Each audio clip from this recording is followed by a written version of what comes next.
Wow! Kim at Paulo, sa Bali, Indonesia nga ba? Nagtago. I'm overheated, can hardly sleep at night,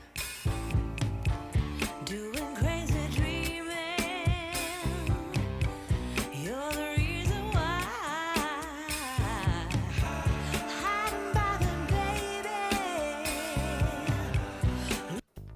Marami nga ang haka-hakang lumalabas kung saan ba talaga nag-celebrate at nagtago ang napapabalitang magkasintahan at mga bida sa seryeng Linlang at What's Wrong with Secretary Kim na sina Kim Chiu at Paolo Avellino.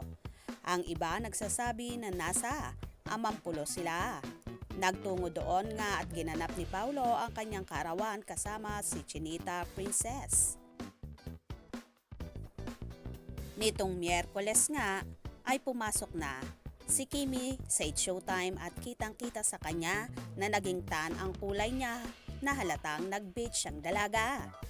Tampula naman ng tuksuan si Kimi dahil sa napaka-blooming nito at ngiting tagumpay daw ang aktres.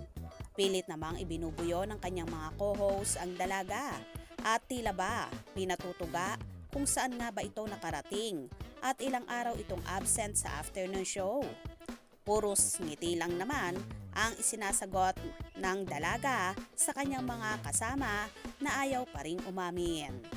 Samantala may mga kumalat na larawan ang mga fanay at sinasabing nasa Bali, Indonesia sa Bingin Beach nga ang Kim Pao noong kaarawan ni Paulo.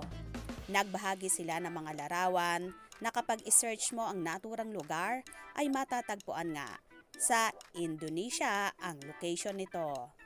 May isang fanay rin na naglabas ng video kung saan may malaking yate at sinasabing doon daw nakasakay sina Kim at Paulo na wala namang larawan ng Kim Pao na pagpapatunay na nakasakay nga ang dalawa sa yate na binabanggit.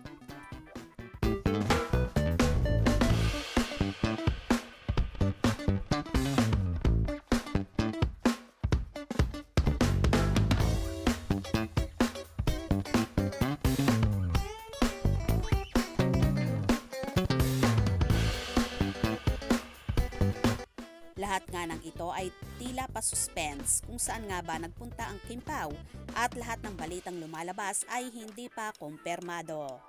By the way, nagkaroon nga ng show si Paulo sa Nueva Ecija at dito nga ay pilit pinatitingnan ng mga supporters ng Kim Pao sa mismong mayor ng naturang lugar.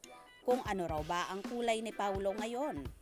Kung ito daw ba ay naging tan para makumpirma nila na magkasama nga sina Kim at Paulo.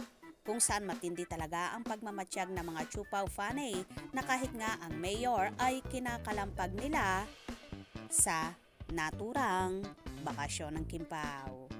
O diba nakakaloka? Anyway, hayaan na lang muna natin sila kung gustong maging pribado ang lahat. Ang mahalaga sa ngayon ay happy ang puso ni Kimi at ganun din si Paulo. Kaya naman tumutok at huwag na huwag pahuhuli sa mga maiinit na kaganapan. Anong inyong magiging reaksyon sa bidyong ito? Comment below.